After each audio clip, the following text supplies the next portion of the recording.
Okay, let's continue breaking down part 2 of the Insufferable bit on the Breakfast Basketball Show. Now, to your point. Thank you. They're all too online. Okay, I don't think that's what his point was. And although it's true, they all do spend too much time on social media, likely. What's really the more important part of what's taking place here? He's doing exactly what LeBron fanboys do, what they've been taught to do because of media such as this, in which instead of holding someone accountable, you say, yeah, but he did it too. All right. Hey, look. By now we know that LeBron James is very immature and was never cut out to be a leader or a role model, but that has not stopped the media and the obedient, mindless fanboys who repeat the media from claiming that he is. Now, if you're going to claim that he is, then why doesn't he behave that way? If everyone else in the league is going to be criticized as being childish or too caught up in their feelings or too sensitive or too worried about what people are saying about them, then who do we look to? Who was their quote unquote father figure for the last 22 years, because he's been crowned as the face of the NBA, an ambassador to the game, blah, blah, blah, blah, blah, a great father. Okay, in my opinion, a great father needs to be a mature man, not an insecure, insufferable, whiny, complaining biatch. You don't get to credit him as being a role model and someone to look up to, and then when he gets criticized for not being one, say, well, look, other people are doing it. Are you holding a standard or not? Card, and he's like, yeah, we're a young team. We're probably too on social media as a team, but he thinks it helps them because they hear and see the haters. And listen, I am a Michael Jordan guy. What does that last line remind you of? For me, it reminds me of the supposed LeBron James critics who are about to say something ever so slightly critical, i.e. accurate, and preface it by saying, I love LeBron James and everything he's done for the game and blah, blah, blah, blah, blah. And then a tiny bit of criticism is coming. Well, this guy's doing something similar, except he's prefacing by saying, I'm a Michael Jordan guy, which tells you he's about to try to lift LeBron by lowering Jordan. Let's see if that's true. I grew up It never seems like it. I grew up in Chicago. I went to Michael Jordan sports camp. You're a LeBron guy. I have a... Thank you, Carton. I mean, just a little bit of pushback.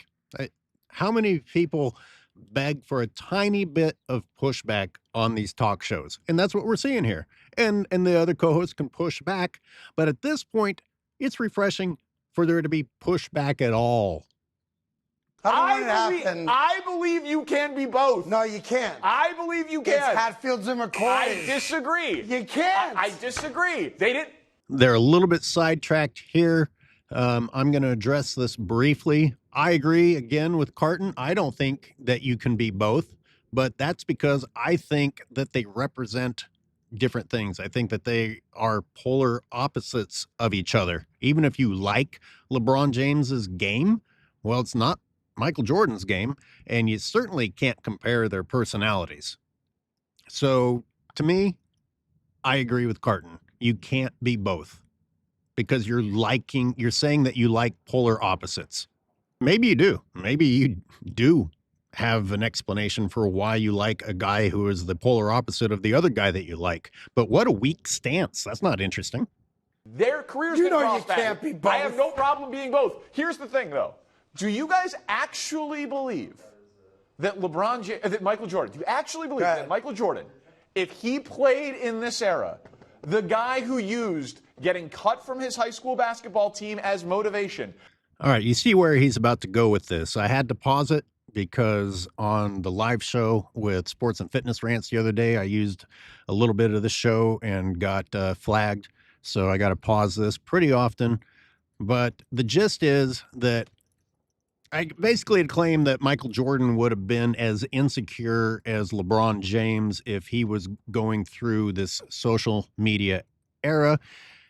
Well, Michael Jordan's not dead.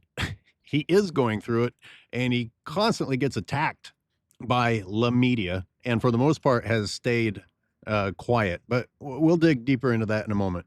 The guy who mentioned every single grievance in his Hall of Fame induction speech. The guy that... I think those of us who are Jordan fans are pretty much in agreement that wasn't a great moment. It wasn't a good look.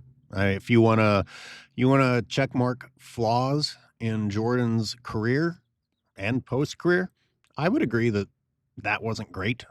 That was not a good look. In fact, I found it very strange when it happened. I was like, huh, I didn't think that you would be carrying this with you still at this point. So there, I acknowledged it.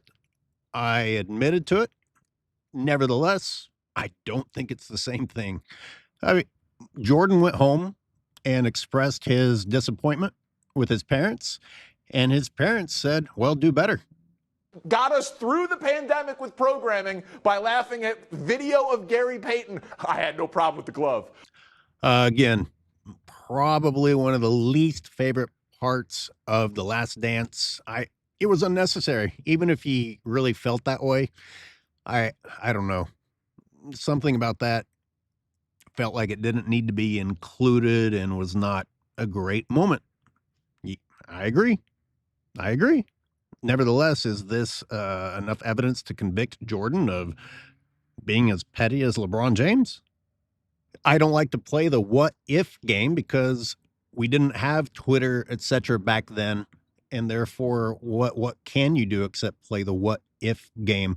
Well, you can look at the way media was handled back then with television and newspapers and huge headlines, front page of papers, which was a pretty big deal. Like if you make the front page of a paper, it better be something good, because you make the front page of a paper doing something bad, everybody's going to see it.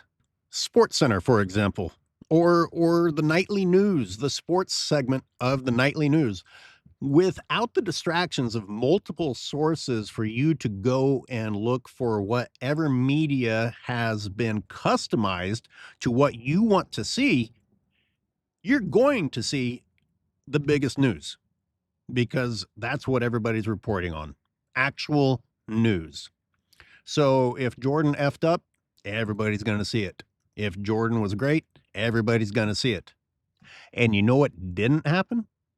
Jordan, during that series, after the games, being interviewed, did not rip on Gary Payton. Now, the fact that he said what he said in The Last Dance means that on some level he felt it, but he had the restraint not to crap on his opponent when given the opportunity with the microphone in his face. So that's my evidence that says no. Just because he would have the opportunity doesn't mean he would do it, which is the point that Goblin Boy here is trying to make. Let me reiterate.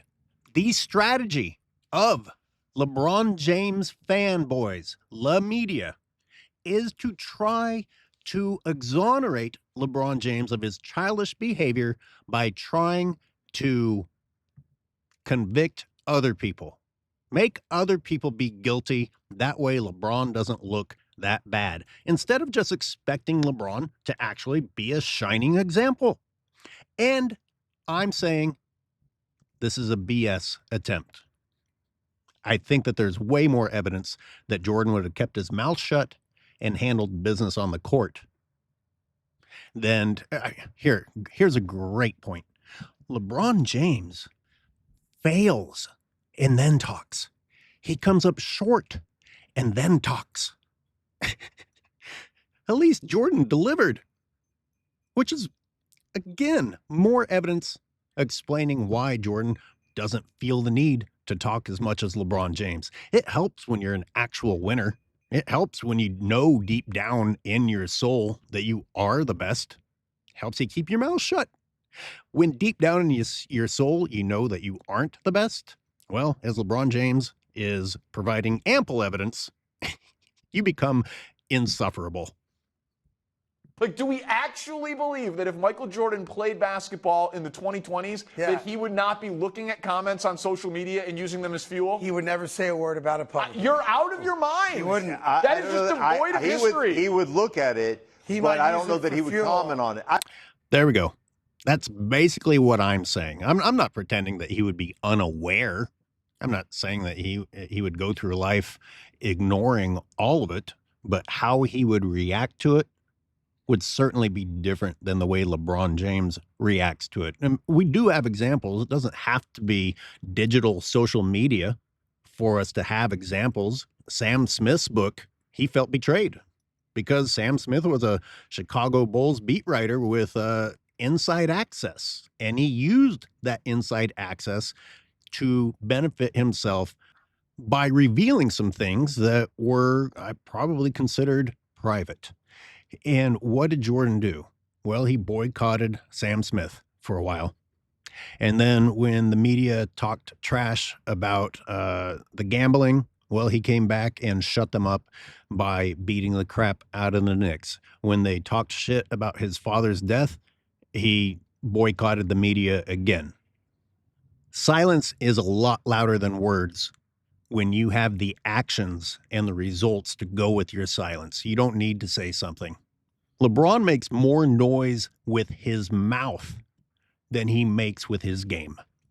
And consider how fast LeBron ran to another podcast episode, like right after being eliminated from the playoffs. Oh, quick, let me tell everyone how I'm feeling and let me explain away my failure immediately.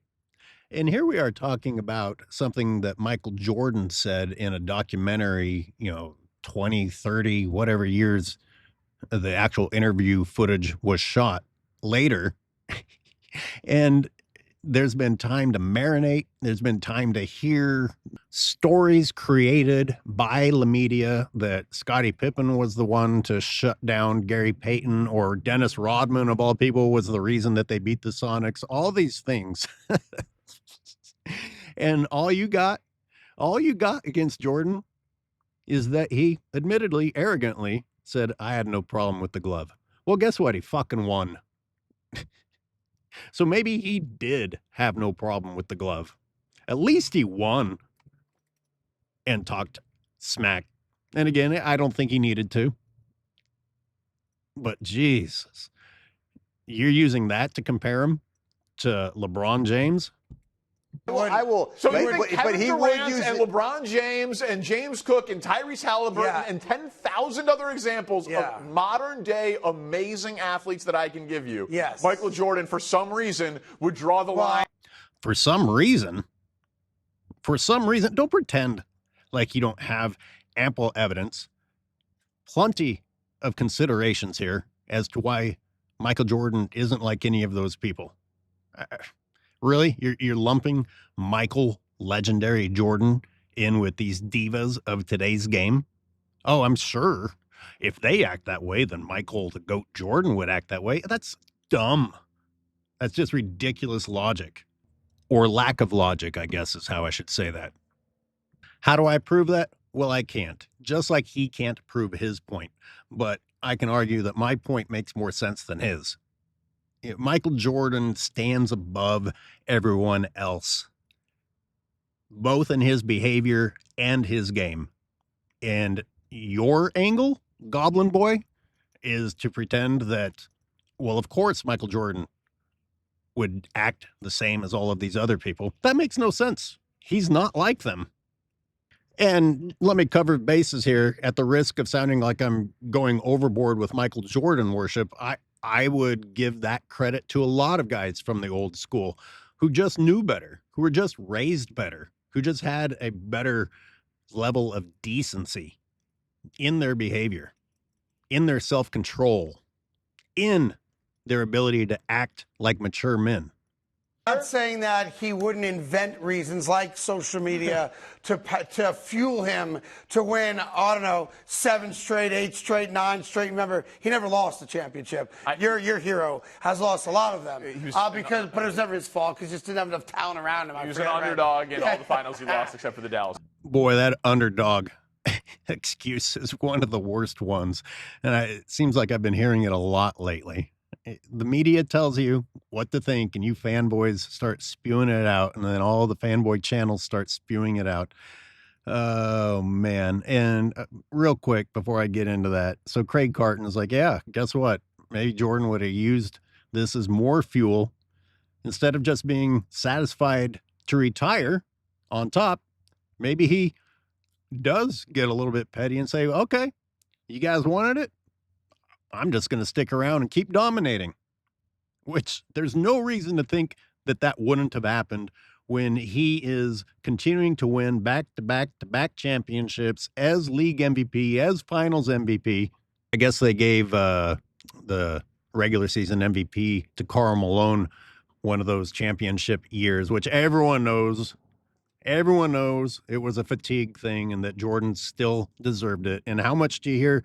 I mean, unlike LeBron going on his own shows and telling the world that he deserved some things that he didn't get, everyone just knows that Jordan got effed out of MVPs. And how much noise has Jordan made about that? I mean, it's blatantly clear that Jordan got effed out of MVPs, and he's pretty much kept his mouth shut. How's that? How's that for evidence that Jordan would not behave the same way that LeBron James does? Back to the underdog thing. How are the Heatles not favored every time? Just absurd roster that got even more absurd with each season, continuing to add even more to something that was already absurd. And how the 2012 Thunder were favored over the Heatles is just nonsense. Absolute nonsense. I already recorded this in another video that I'm working on, so at the risk of being redundant, maybe the reason that Jordan was favored is because everybody looked at Jordan and saw what Jordan can do and that he was a killer, and that's the reason that his teams were favored. I mean, after what LeBron did in 2011, yeah, you should be a little skeptical. You should be a little afraid to bet on LeBron after that. So maybe that had something to do with him being an underdog. People looked at how he performs in pressure situations and said, they should win, but there's actually a pretty good chance that they won't. But here's the deal. Would he have used it? I'm not saying he wouldn't have used it. He wouldn't talk about it. This guy's insufferable. He just is. He has no self-awareness at all. Yeah, how many times have myself and others on my show said something to this extent? I mean, what planet is LeBron James on is the question I ask. Like, and again, we talk about the consequences of being surrounded by yes men your whole life. You lose all sense of awareness that you might actually be wrong and you might actually be effing yourself by opening your mouth. And much like Tom Brady played in the era of social media, never heard him talk about what people say about him online, but I'm sure he used his fuel to go win another championship and another one. Yeah, that's probably not the only example either. Like this idea that no one could resist the pressure of responding on social media. Well, I'm not gonna waste any time digging into that. We got Tom Brady. That's a pretty good example, and I'm sure that there are more. But I don't know what it is with you, and it's the only thing that really bothers me when I go to bed at night. Go ahead. You're from Chicago. I worship at the altar of Michael Jordan. But you don't. I do. This is a LeBron story, Craig, and you bring up Michael Jordan. They didn't play each other. Yeah. Okay, actually, I think it was this guy, the Pale Goblin, who brought up Michael Jordan. I don't think Craig Carton brought up Michael Jordan first. So nice try blaming the other person.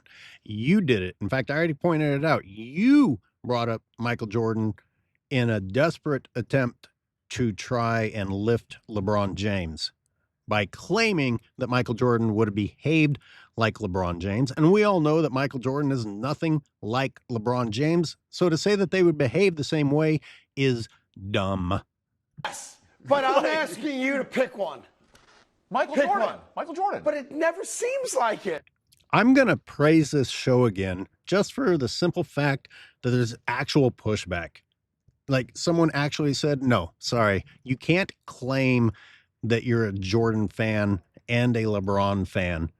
And he says, yes, I can. The other guy pushes back and says, well, I'm asking you to pick one. That's pushback, and it's interesting. And he actually chose one. Now, whether we believe him, I don't know. Kind of reminds me of the pathetic, cowardly, douchey stance of Gilbert Arenas. And I think FYF just says whatever Gilbert says. So I guess both of them saying, Kobe's my favorite player, but I don't have him in the top whatever, you know. LeBron's the GOAT.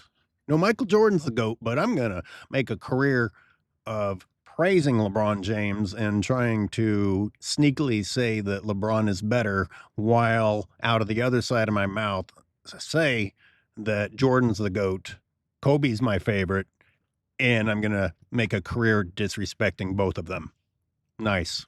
I had to come in this morning and look up what is the bag, like what is playing. What is the bag? Yeah, what is bag? I had no idea what bag was. Right? Like, I don't know. I have no idea, so I had to actually look it up. I don't believe you. Just like with Dan Patrick, and I busted Dan Patrick. Some people made excuses for Dan Patrick, claiming, oh, well, he's old. He forgot. His entire production team forgot, because they all participated in nearly verbatim the exact same script 8 months earlier. You know, not just not knowing what a bag was, but the whole calling it the bag, and I had to look it up, and I'm old. This guy here, I'm older than he is. You don't get to use age as an excuse. I'm not a professional sports broadcaster or analyst, and it's impossible not to hear the word or the phrase, a bag. It's not possible. It's not. You're full of shit. You're using the old age thing, and you're abusing the old age excuse. So, he started this podcast with JJ Redick, who's on his knees, wiping his face off. Wow. I didn't know you could get away with saying things like that. And they just keep going. Wow. Good for you. Most weeks, and that's how he got the head coaching job with the Lakers. Then he transitions to two more guys kissing his ass, Luka, obviously, and now Steve Nash, who apparently wants to get back into basketball, it would seem. It's so interesting to see someone who isn't an independent YouTuber saying the same things that we independent YouTubers say. We're not crazy. We're not alone. We're not the only ones who see it. For doing this dopey podcast, wouldn't it be great? And I think this would be great. If LeBron James sat down with someone like me, but it doesn't have to be me, who likes to poke holes in all this nonsense and see how he would react to someone who's not there just to kiss his ass. Yeah, that would be interesting and very, very unrealistic. From a very early time in his career, his own shows or the shows that he chose to participate in have been nothing but suckfests with zero resistance. And we even see today the people in his corner who make the mistake of saying something slightly truthful, even though they prefaced it with a bunch of LeBron praise, even they get unfollowed. So I think it's pretty clear that LeBron James doesn't have it in him to sit down with anyone even close to as critical as this guy. Just what a fantasy world that is. And glaze him. Wouldn't that be nice? Well, you'll have to deal with me. I will. Wow, almost 24 minutes. Geez, that's enough. That's enough. I doubt if anyone's even going to listen to the second half of this video, even though I think that there's some good points in it. So I better stop it here. Thank you for tuning in, and look forward to having you watch the next episode of Angry Old Hoops.